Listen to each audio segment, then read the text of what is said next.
Oi, amiguinhos, tudo bom? Vamos resolver agora duas questões envolvendo densidade.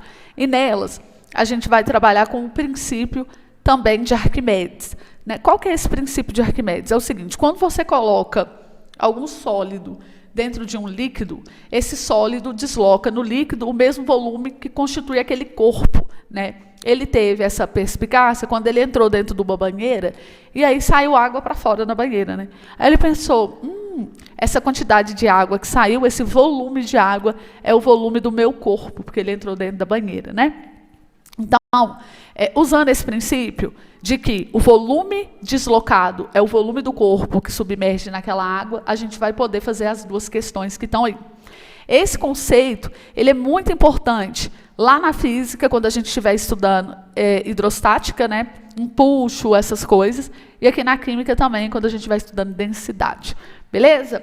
Então é isso, as matérias, né, ciência, são matérias que se tangem muito, então por isso que a todo momento você vai estudar química, você vai ver alguma coisa de matemática, física, você vai ver alguma coisa de química, e assim sucessivamente, porque são matérias muito afins, beleza? Então vamos lá para essa resolução? Vamos lá para uma questão agora de densidade. Um estudante de geologia encontrou em uma de suas expedições 3 objetos metálicos, porém ele desconhecia de que metal eram feitos. O estudante dispunha de uma balança e também da seguinte tabela de densidade dos metais, conforme apresentada abaixo, apesar de não saber como usá-la. Bem, né, se ele é estudante de geologia e não sabe usar uma tabela de densidade, né, pequenos? Enfim, aquele ditado, né? Vamos continuar lendo aqui. Tá.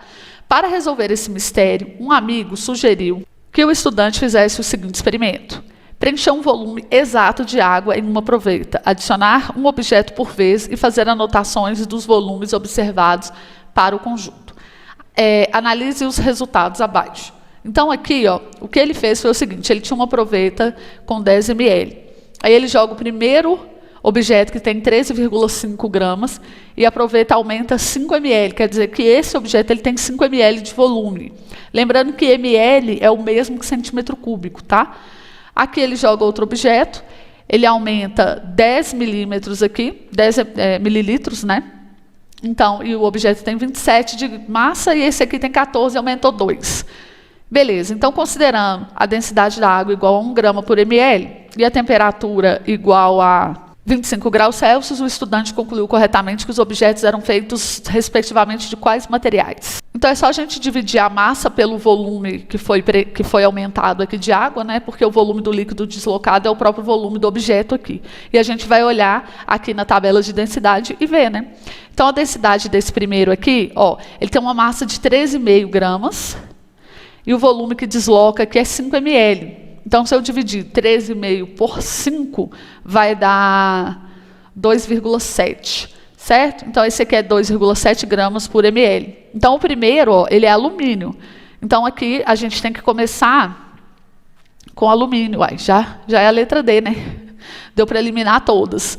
O segundo aqui, ó, é 27 por 10, porque ele já tinha 10 ml, foi para 20, então deslocou 10. Então, ele também é alumínio. Aqui é o mesmo, né, porque deu 2,7 também. E o último, ele tem 14 e deslocou 2. Então, 14 dividido por 2 vai dar 7, que é o zinco, né? Então, aqui, resposta da letra D, bem simplesinha, né? Outra questão gêmea é essa daqui, do CEDAF, né? A anterior, ela foi do IFSP, e essa aqui é do CEDAF. Ó, essa de 2015 e a outra de 2016. Uma pequena esfera de massa igual a 4,6 gramas foi colocada em uma proveta, contendo água, conforme representado abaixo. E aqui a gente tem a densidade de alguns materiais. Lembrando que centímetro cúbico é a mesma coisa que ml. Um detalhe que alguns alunos às vezes têm dúvida é por que fica com expoente negativo aqui, né?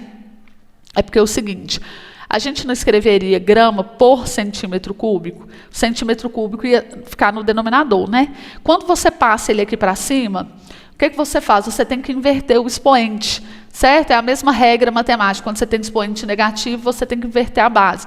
Então, se aqui é centímetro a menos 3, é porque, na verdade, ele tem que ir para o denominador, né? Porque é gramas por centímetro, correto? Então, é por isso que, às vezes, a gente tem algumas unidades com expoente negativo. Então, dentre os materiais, qual que é o material ali daquela bolinha, né? Olha só, quando você coloca a bolinha na proveta, o que acontece? O que antes era 5 ml, que está representado aqui, né? Certo? Engraçado, deixa eu ver aqui. 5 ml. Porque aqui é a linha grossa, 5 ml, tá. Então era 5 ml, passou a ser 7. Então o volume dessa bolinha é 2. Então densidade é massa sobre volume.